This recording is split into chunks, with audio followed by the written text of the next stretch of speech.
Гепардица лежала в логове. Она совсем не поднимала головы, ее глаза были полны слез. С тех пор, как она потеряла своих детенышей, жизнь для нее перестала существовать. Гепард несколько раз приносил ей добычу, но она даже не посмотрела в его сторону. Она медленно и тихо умирала от тоски. Огромный гепард, вожак стаи, отрешенно ходил по саванне.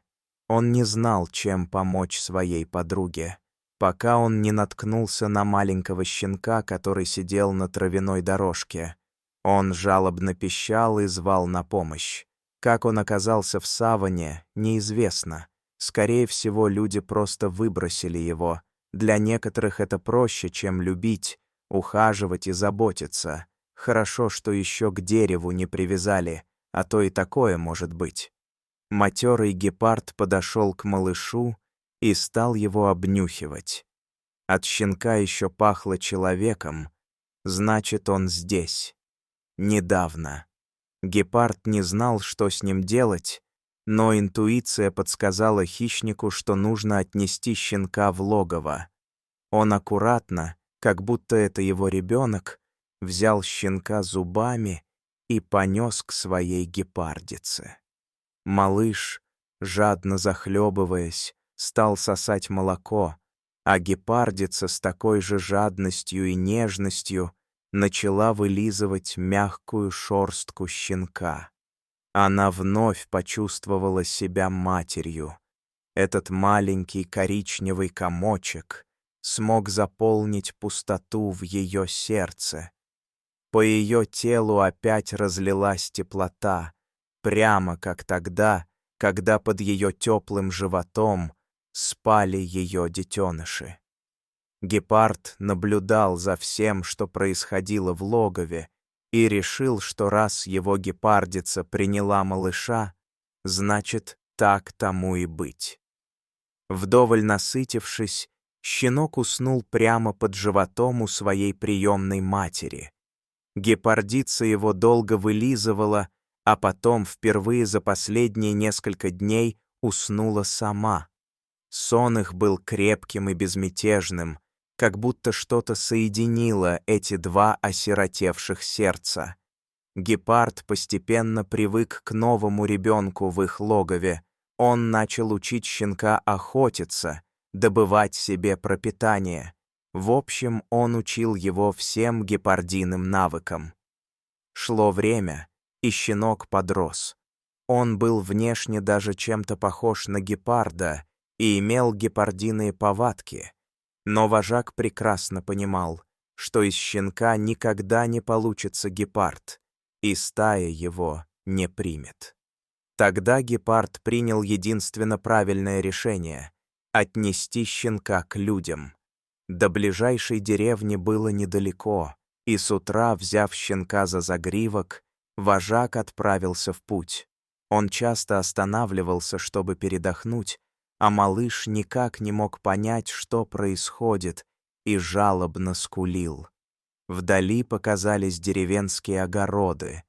Гепард дождался удобного момента и проник на человеческое подворье почти незамеченным.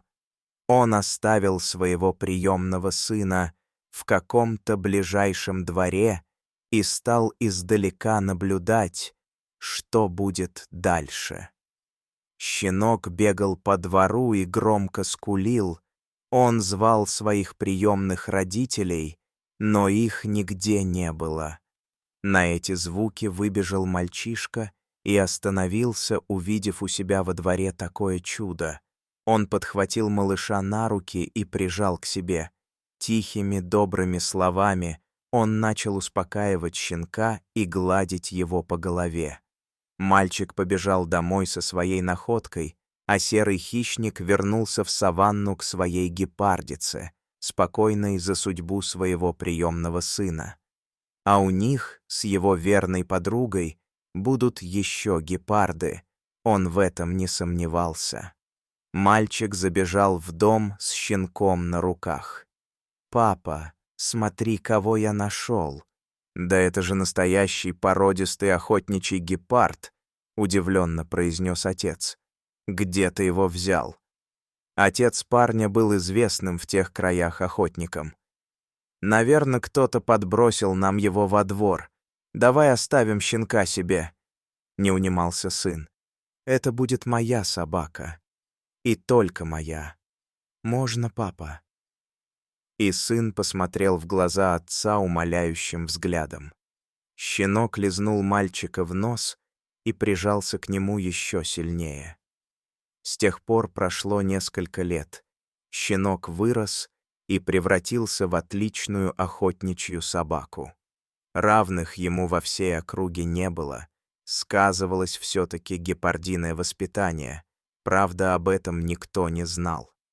Он был беспощадным на охоте, и все остальные охотничьи собаки отдавали ему должное, потому что чувствовали его превосходство. Единственное, что смущало охотника, это то, что пес совершенно отказывался охотиться на гепардов. Семья охотника обожала эту собаку. Он очень быстро стал у них не просто животным, а настоящим членом семьи, поэтому ему прощали эти непонятные для людей особенности. За это время подрос и мальчик, они с псом были неразлучны, и отец стал часто брать сына с собой на охоту. Этой весной в гепардовом логове царило полное счастье и гармония.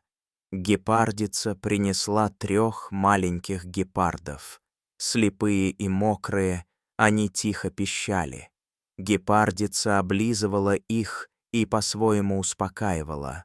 Гепарды быстро росли, и молока им уже не хватало. В поисках добычи гепард постоянно рыскал по окрестностям, надолго оставляя свою подругу одну с потомством. В этот день охотник с сыном и собакой пошли охотиться на зайцев. Они долго бродили по саванне и решили сделать привал, отдохнуть, перекусить и собираться в обратный путь. Дома их уже заждались. Мать, наверное, приготовила вкусный ужин. За разговорами они совершенно не заметили, что вышли к гепардовому логову. Хотя собака вела себя очень странно. Она нервничала, постоянно прислушивалась и принюхивалась. Вожак медленно повернулся к людям. Его глаза сверкнули злобой. Он зарычал, готовый кинуться в последний бой, защищая свою семью. Сейчас решится, кто выживет, человек или дикий зверь. Охотник вскинул ружье, и вот должен был раздаться выстрел. Но тут произошло самое неожиданное. Между хищником и человеком неожиданно встала собака. Она как будто закрывала гепарда своим телом. Та самая охотничья собака, которая должна была броситься на зверя, чтобы защитить жизнь своего хозяина. «Отец, не стреляй!» — закричал мальчишка. «Ты убьешь мою собаку!» И мужчина опустил ружье. Гепард стоял неподвижно и втягивал ноздрями чистый весенний воздух. Он чуял такой знакомый и родной запах своего приемного сына. «Неужели это он?» — подумал вожак. Пес тоже узнал свою приемную семью.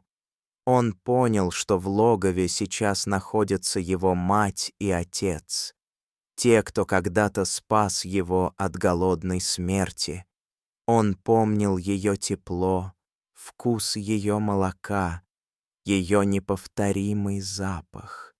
Гепард поднял голову к небу и завыл. На его голос из логова показалась гепардица. Медленно приемные родители и выросший щенок взглянули друг на друга и, не сдерживая слез, бросились навстречу. Так 2 мира встретились, объединившись на поле любви и дружбы. Дорогие зрители, Подписывайтесь на канал, ставьте лайки, пишите комментарии. До новых встреч!